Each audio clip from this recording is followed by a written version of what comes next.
This tutorial is the third in the series about masks, and this time we're going to look at color masks. First of all, we'll select part of an image and change the color dramatically. Secondly, we'll look at an image and change the sky to brighten the sky. And then finally, we'll look at the hue, saturation, and luminance controls. And to start with, we see we've got an image here with a number of red coats, and we're going to convert that to this image here. Now notice a couple of things here. We've changed the colours on these soldiers, but not on this one, nor in the taxi cab behind. And what we want to do is to add a colour, and so we can go to colour here and select colour wheels. And we will now select a color mask. And you'll notice that when that happens, the blue dots are still here and transform is turned on, so nothing is showing. So you need to always make sure that the transform tool is turned off, and then you will have a color dropper or an eyedropper. And you can simply select on the color that you want to work with, hold the mouse down and drag until you get all of the color. Now you need to be careful here because you can get too much color. And in this case, we've selected everything. So we need to come down and just get the color we want. We also want to avoid, if we can, getting the color on the guards' faces as well. Now, nothing's changed visually here, but the mask has been created. We can come up to the mask now and view the mask, and you can see what has been selected. So there's probably going to be some green showing there, and we've got something extra showing here, I think, in the flag. We could also look at that as a black and white, and that will show us a lot clearer of what is actually selected. I'm not worried about this here. That's a stripe on the pants. Later, we will isolate this soldier, and we'll also isolate the cab. Our next step is to change the color within there. Now we can do this a number of different ways, but the best way to do it is to use the temperature or the tint control, or in this case the hue control is going to change it to a color that we want. So let's change it to the green that we were looking at. There's the green there. Now you can see that the cab has also been partly selected. Don't worry about that at this stage. If you should want to, you could take the saturation right out of the background. So currently we're selected on the inside of the mask. So if we select it on the outside of the mask and reduce the saturation completely, then everything in the background, or most of the stage in the background, has gone black and white.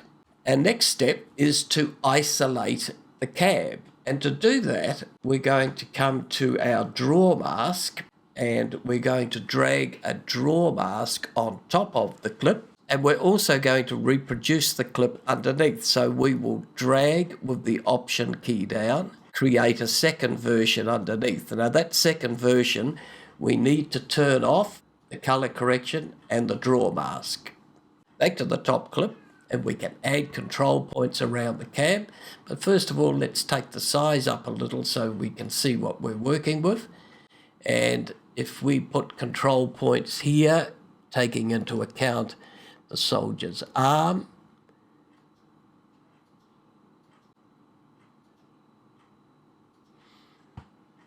and now what we see is the cab is showing. We need to invert that. And so now the cab is red.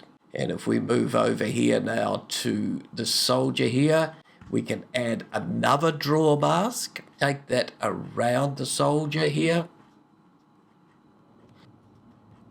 Again, invert that. And now when we look at it, the guards are green, the cab is red, the soldier is red. We can turn off the points or the control points so that you can see it clearly. Be aware that this is a still image.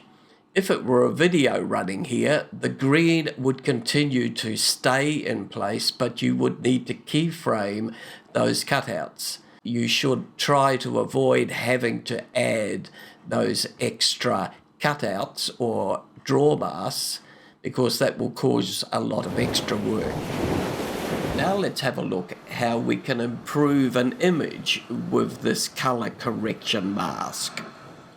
Here we've got a fairly dull sky on what looks like a nice sunny day, so let's try and improve that. First of all, we need a color wheel or color board, whichever you like, and we will select a new color mask here. There's the color mask and the eyedropper. Now let's select the sky here, and without selecting too much, just select what we need, and then we can, of course, use the outside there and take the color out of the rest of the clip, but we're not doing that at this stage. So let's now try and use the inside, and we'll increase the blue in there. And selecting black and white here, we can see how much of the image we've selected. We can change the softness here, which will bring in more or less of the image. We can afford to have a little bit of the ocean in there, so let's leave it at that point.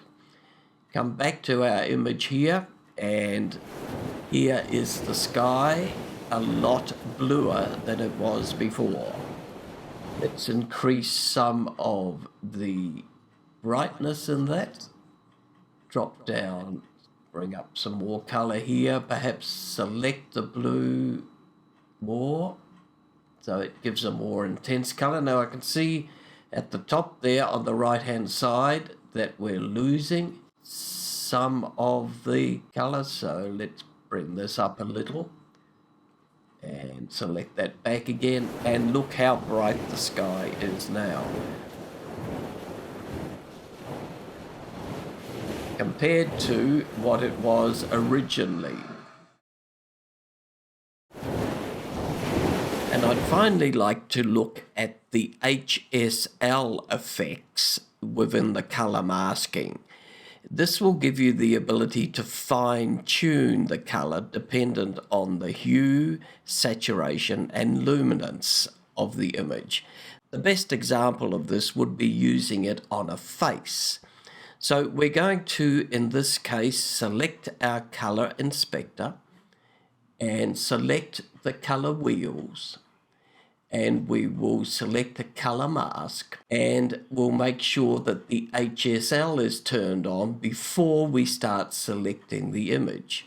So if we draw this now over the face and try to avoid as much as possible of the other colors, and then that will give us the selection in the hue, the saturation, and the luminance. Now we can turn off ones we don't want to work with initially. Let's look at this where we can view the masks in black and white.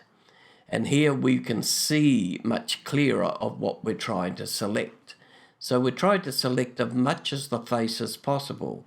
The top controls will spread the image. We need to move this down so that we're only selecting the actual face. The bottom controls are the amount of softness, so how much of the image there is. So let's now go to the saturation, and we'll need to move that, see how we're moving that down now. We're getting more of the face. Let's increase the range of the saturation, and finally the luminance. Drag that so that we get more of the face and more of the top there, to pull in as much of the face as possible. So now then, when we go back to the color, we can increase the brightness of the face, perhaps bring down a little bit of contrast here. So here's the difference between the original image and the brightened face. So that covers the 3 tutorials about masks in Final Cut Pro. If you've enjoyed this series of tutorials, please like, press the bell, and subscribe.